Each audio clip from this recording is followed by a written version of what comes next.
Olá, tudo bem? Eu sou Rafael Rezende e esse é o meu programa Diário de um Libertário. Qual que é o meu objetivo ao vir aqui falar sobre liberdade? Bom, como eu sei, você também sabe, liberdade é algo escasso. Não só nos tempos atuais, como sempre foi ao longo da história da humanidade.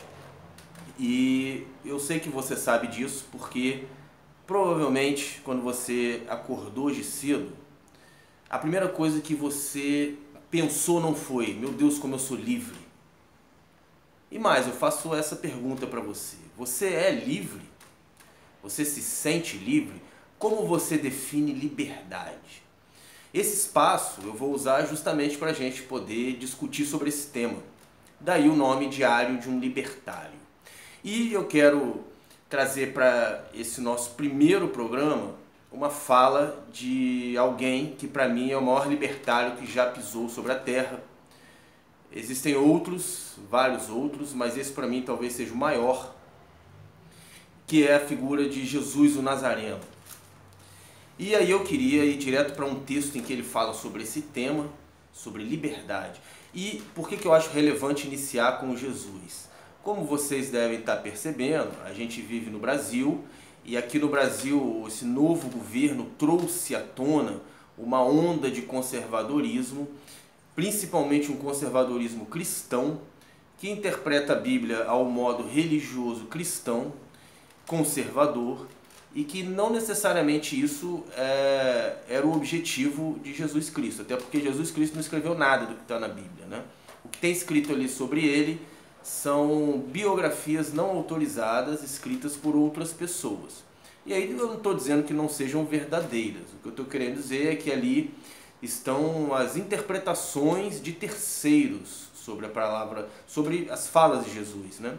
E aí quando ele passa ainda pelo filtro da religião, ainda existem todos os interesses que as religiões têm e fazem a interpretação ao seu modo. Então aqui obviamente que se você olhar para as religiões, você vai ver que uma das únicas coisas que talvez ela não promova seja a liberdade.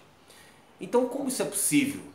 Você pega uma figura como Jesus, que prega sobre liberdade, enfia dentro de uma religião escravizante e faz com que as palavras dele tenham um outro significado.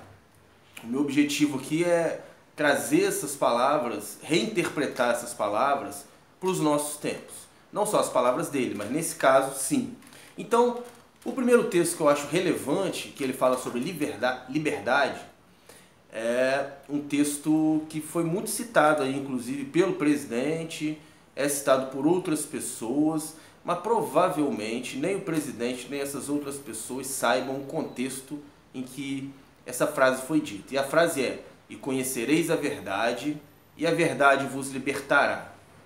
Provavelmente o Bolsonaro, quando falou isso, estava querendo falar que nós nos libertaríamos, que com a vinda dele, que é a verdade, nós nos libertaríamos da escravidão, né, do comunismo.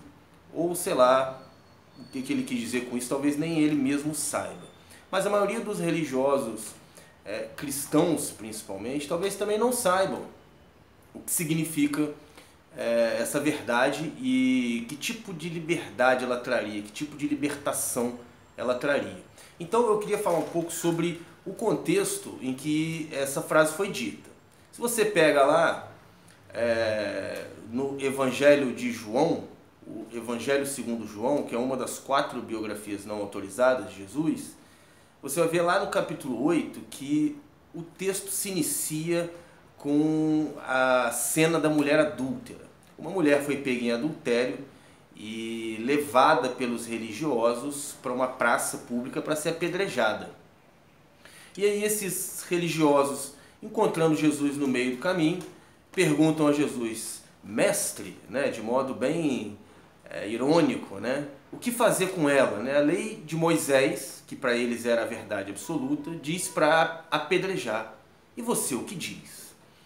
E aí é muito interessante, eu vou ler aqui para que a gente tenha acesso direto da fonte, né? Como insistissem na pergunta, Jesus se endireitou e disse: aquele que dentre vós está sem pecado, seja o primeiro a lhe atirar uma pedra. Quando ouviram isso, foram se retirando um, a começar pelos mais velhos, até que ficaram só Jesus e a mulher no lugar onde estava. Jesus endireitou-se e disse: mulher, onde estão eles? Ninguém te condenou? Respondeu ela: ninguém, Senhor. Então disse Jesus: nem eu também te condeno. Agora vai e abandone sua vida de pecado. Então, o texto se inicia por aí. Existiu uma questão que foi posta ali pelos líderes religiosos, como sempre, querendo provocar Jesus a partir da sua doutrina do amor. Os religiosos que tinham em mente a ideia do olho por olho e dente por dente, e que acreditavam que precisavam erradicar o mal da terra, né? Adúltera boa é adúltera morta, como tem muita gente hoje que diz, né? Bandido bom é bandido morto. Naquela época também, isso não é de agora, isso é milenar, talvez venha, né, de um certo modo, da lei mais antiga da humanidade, que é o olho por olho e dente por dente. E essas pessoas agiam de acordo com isso. No entanto, Jesus olha de outra perspectiva. A questão dele é: quem é você, quem sou eu, para julgar outra pessoa? O que é que nós sabemos sobre essa outra pessoa? E mais, quantas inúmeras falhas nós temos e que, fingindo não enxergá-la, olhamos para o outro para enxergar a falha do outro. E aí o texto continua, porque obviamente isso que Jesus falou e isso que aconteceu irritou os religiosos. Eles não saíram dali arrependidos, eles saíram dali irritados. Até porque a lei do olho por olho e dente por dente estava gravado muito forte no interior desses líderes religiosos e daqueles que queriam apedrejar a adúltera. Então, depois que eles saem irritados, Jesus olha para o povo e continua falando agora com base na cena anterior. E aí ele diz: eu sou a luz do mundo. Quem me segue não andará em trevas, mas terá a luz da vida. E aí mais para frente, ele vem e diz: se permanecerdes no meu ensino, verdadeiramente sereis meus discípulos. Então conhecereis a verdade, e a verdade vos libertará. Então, o que Jesus argumenta é que se a gente permanecer no ensino dele, nós conheceremos a verdade e essa verdade nos libertará. Qual é o ensino de Jesus? Se você for em qualquer religião cristã, talvez eles te passem aí algumas regras comportamentais, talvez te passem aí algumas doutrinas para que você possa acreditar. Mas se você for estudar a Bíblia por você mesmo, principalmente as palavras de Jesus, você vai ver que o ensinamento de Jesus é: amai-vos uns aos outros. E todo o resto deriva disso, do amai-vos uns aos outros.